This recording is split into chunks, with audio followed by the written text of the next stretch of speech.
미나리안의 미디어 탈곡기 936회 방송 시작하겠습니다. 네, 안녕하세요. 진행자 김나래입니다. 네, 활동가 박진솔입니다.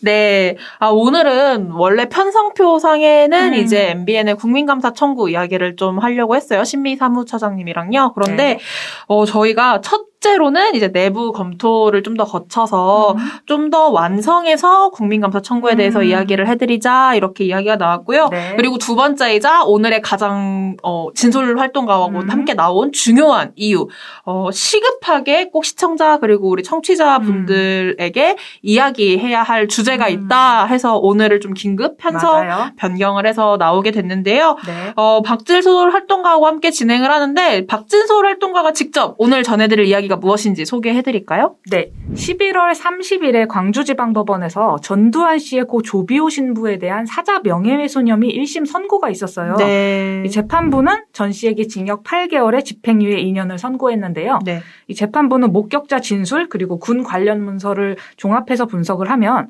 1980년 5월 21일 500MD에 의한 기관총 사격이 있었다 하면서 군의 헬기 사격을 인정을 했어요. 그리고 전 씨가 헬기 사격이 없었다는 자신의 주장이 허위라고 인식을 하면서도 고의로 조신부를 회고록에서 비난했다. 네. 이렇게 선고 이유를 밝히기도 했는데요. 이번 재판의 최대 쟁점은 1980년 5월 광주에서 실제 헬기 사격이 있었는지 여부였어요. 네, 그렇죠. 이 헬기 사격이 사실이라면 전 씨는 허위 사실로 2016년 숨진 조신부의 명예를 훼손한 게 성립되는 것이었기 때문이었는데요. 이 검찰과 전 씨 측이 올해 10월까지 공판을 통해서 헬기 사격 여부를 놓고 법정 공방을 벌이기도 했습니다. 그런데 이 재판부가 목격자 8명의 진술을 믿을 수가 있고 객관적 정황도 피해자 진술에 부합한다면서 1980년 5월 21일 500MD 군용 헬기가 사격을 했다고 인정할 수 있다. 네, 이렇게 밝힌 그럼요. 거예요. 근데 이게 전 씨의 유죄가 인정된 것도 의미가 있지만 그럼요. 특히 5.18 민주화 운동에서 헬기 사격이 있었다는 사실이 법정에서 처음으로 사실로 인정되었기 때문에 더욱 큰 의미를 갖는 거죠. 그래서 이런 재판 결과가 5.18 진상규명에도 힘을 실어줄 수 있다. 이런 관측이 또 나오고 있습니다. 네, 뭐 상식적인 시민의 눈이라면은 너무나도 그 헬기 사격이 있었다라는 건 너무 당연한 사실 맞아요. 관계 이야기이고 전 오히려 전두환 씨가 너무 적은 형량을 받은 것은 아닌가 좀 아쉬움이 남는 부분도 분명 맞아요. 시민분들이 있을 거라고 생각이 드는데요. 네. 결과적으로 광주지방법원에서 전두환 씨가 유죄 판결을 받았는데 우리 미나리안 미디어 탈곡기에서 나눌 이야기는 집중해서 이야기 나눠볼 것은 과연 언론이 얼마나 제대로 이 사안을 다뤘는가일 것 같아요. 그래서 오늘은 이제 평소 미나리안이 모니터링을 하는 뭐 일간지가 있고 그리고 방송 저녁 종합 뉴스가 있잖아요. 네.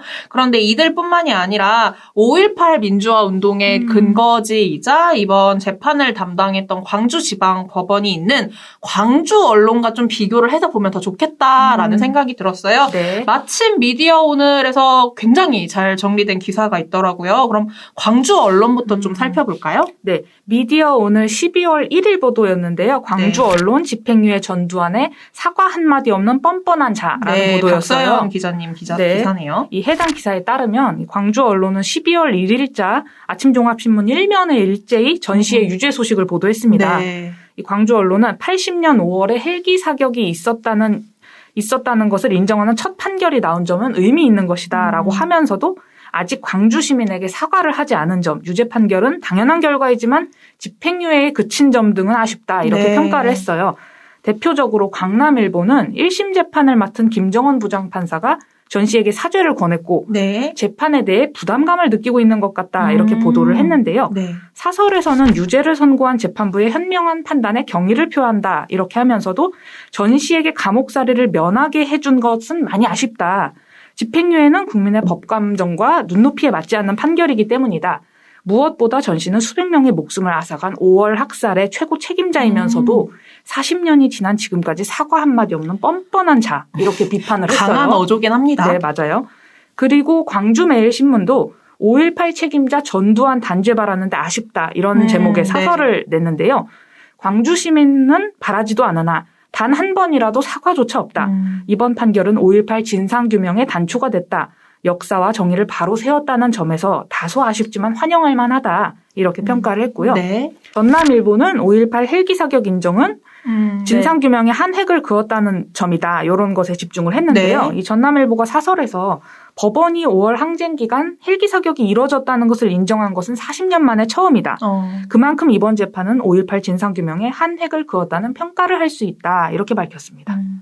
그래서 저는 이 지금 이야기 해준 거를 보면은 광주 언론에서는 굉장히 이 사안에 대해서 집중을 했고 최대한 네, 시민들에게 맞아요. 여러 가지 이야기를 좀 전해드리려고 노력을 했던 것 같은데 특히 또 유의미했다고 봤던 게 이게 전체 지면을 이제 미디어 오늘에서 모아서 이제 보여줬더라고요. 맞아요. 이미지로요. 그런데 보면 일면에서 전부 다 그 전두환 씨가 사과하지 않고 바로 이제 차 타고 맞아요. 떠나가는 모습들을 사진으로 넣어놔서 좀 더 얼마나 광주 언론에서 이 사안에 관심을 갖고 전하려고 했는지 좀 확인을 해볼 수 있었어요. 네. 특히 이제 뭐 앞에서 말해주신 그런 사설 내용도 보면은 지금 이제 우리 청취자분들, 시청자분들 다 아시겠지만 신문이 그날 가장 중요하게 전하고 싶은 맞아요. 사안은 일면 그리고 사설면을 맞아요. 보시면 되거든요. 저도 급하면 아침에 신문 일면이랑 사설 종합면만 좀 보는 맞아요. 스타일인데 뭐 그래서 이렇게 종합적으로 보면은 독자들에게 가장 이 이야기를 전하고 싶었고 잘 전달했다라는 게 눈에 띄어요. 네. 그렇다면 이번에는 민원련의 주요 모니터링 대상인 그 일간지들에 대해서 좀 전국 단위 일간지 그리고 방송사 저녁 종합 뉴스에 대해서 이야기를 해봐야겠는데요. 네. 박진솔 활동가가 종합해서 간략하게 총평을 해주고 남 뒤에 좀 자세하게 들어가 볼게요. 우선 방송사 저녁 종합 뉴스요. 이거 보도는 다 했을 것 같긴 하거든요. 네, 맞습니다. 방송의 경우에 8개 방송사의 저녁 종합 뉴스를 살펴봤는데요. 네. 모두 보도는 했습니다. 네. 가장 많은 보도를 내놓은 건 보도 전문 채널 YTN이었는데요. 네. 판결 소식을 톱보도로 내놨고 총 6건의 보도를 했어요. 그리고 다음으로는 MBC와 JTBC가 톱보도로 시작해서 각각 5건씩 보도를 내놨고요. 네. KBS도 톱보도로 시작을 해서 4건의 보도를 그리고 SBS는 톱보도로 시작을 해서 3건의 보도를 내놨습니다. 그러네. 이제 반면에 MBN은 7번째 보도로 시작을 해서 4건의 보도를 했고요. 네. TV조선은 12번째 보도로 시작해서 2건. 그리고 채널A는 14번째 보도로 시작을 해서 2건의 보도를 냈어요. 네. 이번 판결이 갖는 의미를 생각해 본다면 보도 순서, 보도량 모두 아쉬운 수준이라고 할 수 있습니다. 오늘 분명 금요일에 붉은 종편보안이가 아닌데도 이렇게 또 네. TV조선이랑 채널A는 좀 눈에 띄네요. 네. 그렇습니다. 그러면은 이렇게 보도를 많이 한 채널의 저녁 종합 뉴스도 있으니까요. 의미 있는 판결에 대해서 보도를 한 만큼 좀 유의미한 판결에 대한 보도도 있을 것 같아요. 어때요? 네. 보도량이 많았던 YTN 그리고 JTBC에서 유의미한 보도를 살펴볼 수 있었는데요. 네. 이 YTN 저녁 종합 뉴스인 뉴스 나이트에는 후반부에 나이트 포커스라는 코너가 있습니다. 이 전문가들이 나와서 현안에 관해서 대담을 하는 시사대담 프로그램의 형식을 띠고 있는데 여기서 이번 판결의 의미를 짚어줬고 또 5.18 민주화 운동 전두환 씨의 사과가 있어야 한다. 그럼요. 이런 점을 짚었습니다. 그리고 JTBC는 고 조비오 신부의 조카를 인터뷰해서 이번 판결의 의미를 짚었고요. 또 제2의 전두환 망언막을 5.18 왜곡 처벌법 표류. 네. 이 보도에서 제2의 전두환 망언을 막을 5.18 왜곡 처벌법이 국회에서 표류하고 있다는 문제도 짚어줘서 의미가 있었습니다. 한동안 이게 엄청난 이슈였는데 또 좀 사그라들었던 부분도 있는 것 같아요. 맞아요. 네, 뭐 이렇게 YTN이랑 JTBC 좀 유의미한 보도 내용이 있었다 얘기해 주셨는데 그럼 반면에 TV조선과 채널A 보도량 가장 적었던 두 채널 어땠나요? 네, 보도 순서나 보도량만 아쉬웠던 게 아니라 내용도 많이 아쉬웠습니다. 참, 네. 왜냐하면 앞에서도 말씀을 드렸듯이 이번 판결은 재판부가 전 씨의 유죄를 인정하면서 5.18 민주화운동 당시에 계엄군의 헬기 사격이 있었다라고 이 법정이 처음 인정을 한 것이기 때문에 의미가 매우 컸는데요.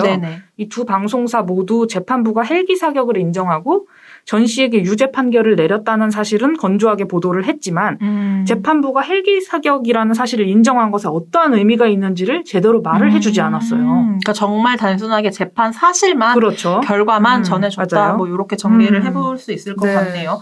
그럼 순서부터 보도 건수 그리고 박진솔 활동가의 평까지 다 들어보면은 특히 TV조선과 채널A라는 두 종편은 해당 사안을 그리 중요하게 지 않았다거나 혹은 좀 이 사안에 대해서 뭐 가려줬다? 뭐 이렇게도 네. 평을 내려볼 수 있을 것 같습니다. 네, 그렇다면 민원련이 주요 모니터링을 하고 있는 그 전국 단위 일간지로 좀 들어와 보겠습니다. 우선 그 제가 앞서 말씀드렸다시피 미디어 오늘에서 봤던 것처럼 그 광주 언론은 다 일면에 그 전두환 씨의 사진을 네. 넣어놔서 굉장히 딱 봤을 때 눈에 확 들어왔는데 그렇다면 과연 우리 민원련에서 항상 보던 일간지 일면들은 어떤가 좀 궁금해요. 비교를 해보고 싶어서 다 뭐 보도를 하긴 했을 것 같은데 일면 보도한 언론 그리고 아닌 언론도 좀 알고 싶거든요. 네. 신문의 경우에는 이제 5개 종합일간지 그리고 네. 2개 경제일간지 지면 보도를 살펴봤는데요. 네네. 11월 30일 재판 결과이다 보니까 이튿날 12월 1일에 그렇죠. 관련 보도가 나왔어요. 네. 보도량만 살펴보지 않고 역시 일면 보도가 이뤄졌는가 네. 그리고 불필요한 보도를 했는가 필요한 보도는 했는가 이런 점을 살펴봤는데요. 네. 한겨레가 일면 보도를 냈고 7건으로 가장 많이 보도했습니다. 그리고 경향신문과 동아일보도 역시 일면 보도를 냈고요. 네. 6건으로 많은 보도를 내놨어요. 네. 그리고 조선일보, 중앙일보, 그리고 매일경제, 한국경제 요 4개 신문들은 일면 보도는 하지 않았고 보도량도 각 2건씩 적은 편이었습니다. 네. 한겨레가 이 보도량이 가장 많았던 만큼 유의미한 보도도 있었는데요. 네. 재판 결과나 의미를 상세하게 짚어준 것은 물론이고 네. 또 다 주고 떠난 조비오의 영원, 뻔뻔한 전두환의 29만 원 이 보도에서 네. 광주 29만 원밖에 맞아요. 없으시단 그분데. 광주광역시 남구 여성장애인 복지기관 소아자매원에서 만난 이영희 엠마누엘 원장 수녀를 인터뷰해서 조비오 신부를 돌아보는 그런 내용도 보도를 했습니다. 잘 몰라서 그런데 이영희 엠마누엘 원장 수녀님이 조비오 신부님과 뭔가 인연이 있는 분인가 봐요. 네, 조비오 신부의 젊은 시절의 모습을 다 함께 보았던 그럼. 분이었어요. 그래서 더 좀 유의미한 보도다라고 이렇게 한겨레 보도를 박진솔 활동가가 또 함께 꼽아준 것 같아요. 네. 하지만 뭐 방금 이야기해줬던 조선일보, 중앙일보, 매일경제, 한국경제 이야기로 좀 더 자세하게 들어가 보려고 하는데요. 꼭 일면에 다루지는 않았더라도 유의미한 보도를 했을 수 있잖아요. 네. 제가 이 신문 보도를 살펴보면서 이번 재판 결과를 전하면서 진상규명을 촉구하거나 네. 혹은 허위조작 정보 중단을 촉구하는 보도가 있었느냐 그렇죠. 네. 이런 것이었거든요. 네. 그런데 보도량이 많았던 한겨레와 경향신문, 동아일보에는 당연히 이런 보도가 있었습니다. 네. 중앙일보는 일면 보도는 없고 보도량도 2건으로 적긴 했지만 역시 이 허위조작 정보를 중단해야 한다. 소모적인 논쟁을 그렇죠. 중단해야 한다는 것을 사설로 내놨어요. 네. 그런데 조선일보와 매일경제, 한국경제에는 이런 보도가 없었습니다. 네. 굉장히 아쉽다. 보도량은 적었어도 그래도 정말 방금 박진솔 활동가가 이야기했던 꼭 모르겠어요. 저의 상식에선 이거를 독자들에게 전달해주는 게 너무나도 당연한 것인데 맞아요. 그런 보도가 12월 1일 나오지 않았다라는 것은 좀 의문이 드는 맞아요. 지면 시기다라는 생각이 좀 드는데요. 네. 오늘 방송을 준비하면서 실은 저는 조선일보가 사안을 뭐 자세히 다루지 않은 것과 더불어서 좀 시민의 상식에 맞지 않게 되게 악질적인 보도 행태를 보였다는 생각이 들었거든요. 맞아요. 이게 조선일보가 지면에 실은 사진이 있는데 그것부터 다른 언론들과 좀 차이가 극명하게 드러나는 것 같아요. 네. 이 아쉬운 점이 재판 결과나 의미를 짚어줘야 할 시점에 전시 차량에 날아든 시민들의 분노에만 집중한 보도가 있었다는 네. 건데요. 신문에서는 이 사진으로 보여주는 게 가장 직관적으로 보여주기에는 그렇죠. 되게 편리한 보도일 텐데 네. 이 전시 차량에 날아든 계란 세례를 사진으로 보도했는데 이거를 과연 보여줄 필요가 있었나 하는 네. 의문이 들었거든요. 그런데 이런 사진 보도를 경향신문과 조선일보가 했습니다. 네. 경향신문은 흑백 사진으로 내보냈지만 이 조선일보는 컬러 사진으로 내보냈고요. 조선일보는 특히 총 2건의 보도를 내놓으면서 그마저도 한 건은 이렇게 시민의 분노만 강조하는 사진 보도를 내놓은 거예요. 저는 그 방금 말씀하신 경향신문도 싣고 조선일보도 실었다고 했잖아요. 저는 이게 그 생각이 드는 거죠. 저는 이 사진을 쓰는 게 만약에 전두환의 그 전두환 씨의 네. 그 사과조차 하지 않고 그 무표정으로 법정 그 재판장 법원 내서 빠져나가는 모습을 실어주고 그리고 이 만약에 계란을 던지는 이 모습을 실어줬더라면은 왜 이러한 시민들의 그렇죠. 분노가 있었는지가 드러났을 것 같은데 조선일보는 그런 사진이 없어요. 그러지 맞아요. 않고 그냥 계란이 던져져 있는 그 차만 보여주면서 그러니까 폭력성 부각을 하고 싶은 거예요. 맞아요. 그런 점에서 저는 굉장히 좀 악질적인 지면시키다. 뭐 그런 생각이 들었는데. 네. 근데 조선일보는요, 이렇게 악질적인 보도 혹은 뭐 프레임 짜기가 처음은 아니에요. 네. 민원련이 이제 5.18 기념재단과 함께 5.18 민주화운동 관련 보도를 지속적으로 감시를 해왔잖아요. 네. 매달 문제적 보도가 나오면은 이제 보고서가 나오게 되는데, 보고서가 나올 때마다 대다수 보고서가 나오게 된 이유는 뭐 조선일보 아니면 TV조선이더라고요. 맞아요. 제가 보니까 몇 회에 걸쳐서 지금 보고서가 나오고 있는데 그중 가장 최근 거 하나만 전해드리더라도 좀 조선일보 그리고 TV조선까지 뭐 더한다면 네. 그 조선 미디어 그룹의 큰 문제점을 시민분들께서도 같이 아실 수 있을 것 같아서요. 하나만 좀 같이 소개를 해드릴까요? 네, 이 가장 최근 소식이었죠.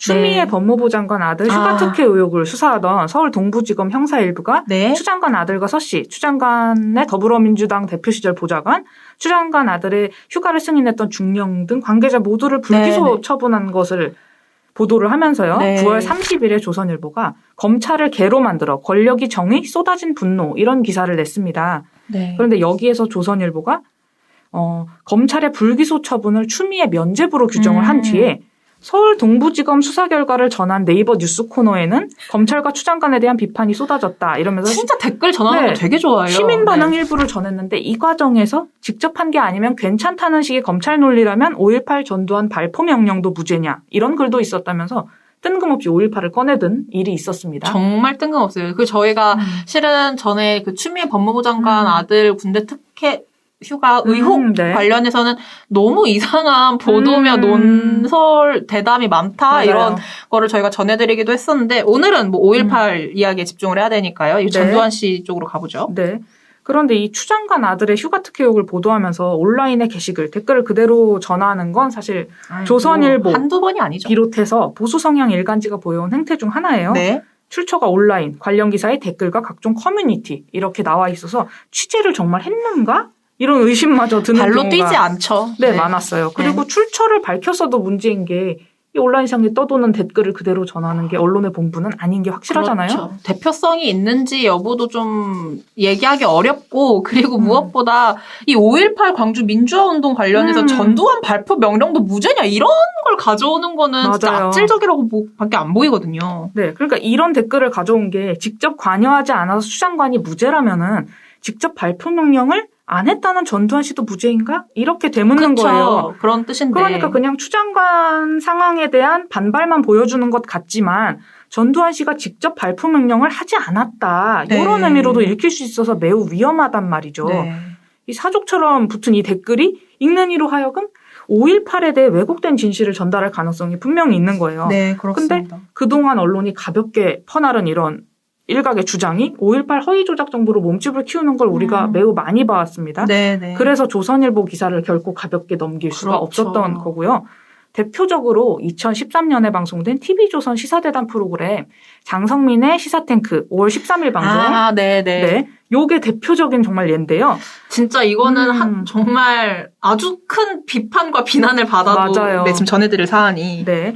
당시에 이 프로그램에 출연했던 북한 특수부대 장교 출신 탈북자 임천용 씨가 5.18은 북한군 600명이 침투해 벌인 전쟁이다. 이런 얼토당토하는 주장을 내놨어요. 말도 안 되는 소리를 했죠, 그때. 네. 구구 인사 일부에 의해서 온라인상에서 허위 조작 정보로만 존재하던 5.18 북한군 개입설이 버젓이 종편의 전파를 타게 된 것이고요. 네.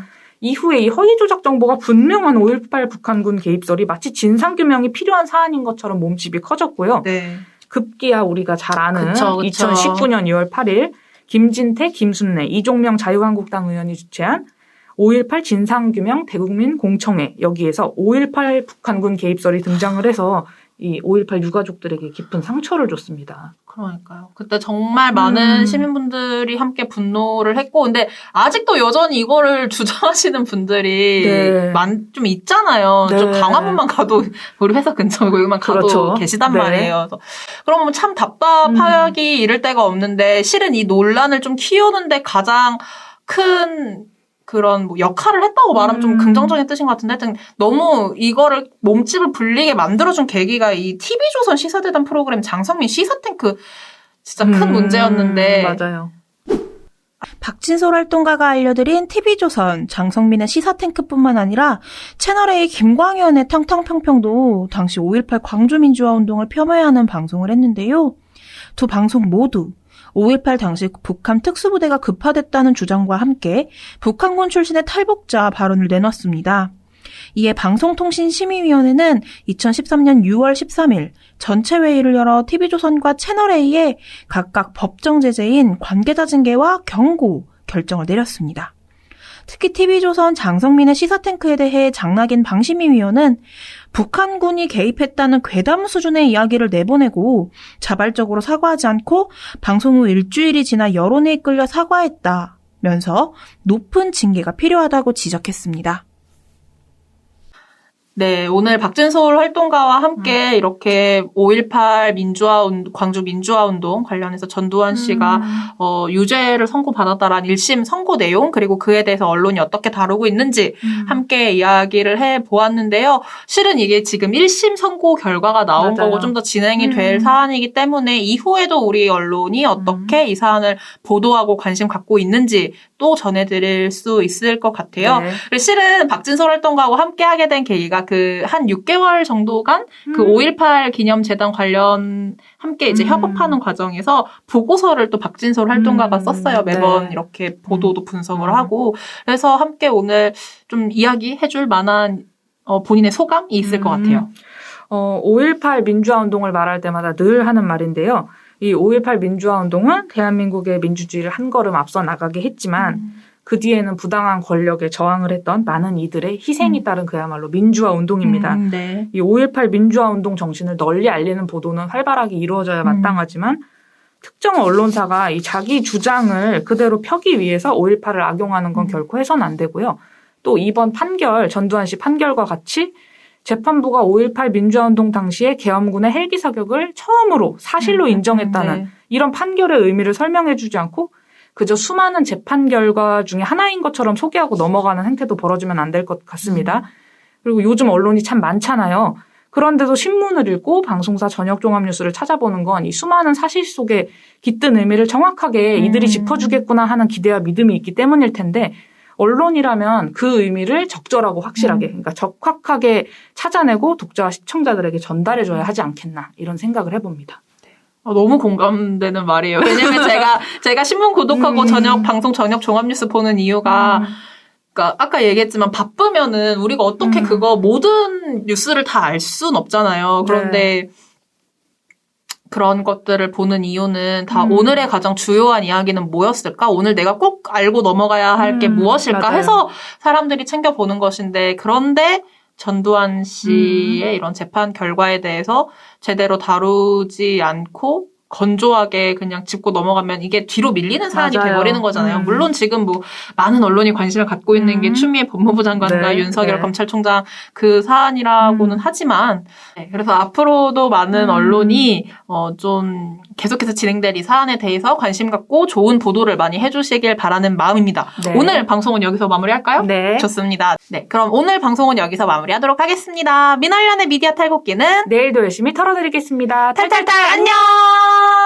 그래도 이 사안이 오늘 우리가 이야기한 게 12월 1일에 정말 많이 알려졌어야 하는데 그러지 못했다는 좀 아쉬움이 2021년 12월 1일에 예정된 약속을 찾을 수 없습니다. 오, 우와. 시리아 너 안 불러. 똑띠인데? 똑똑. 죄송합니다. 왜? 됐어. 아, 너 안 불렀다니까 알아들었구나.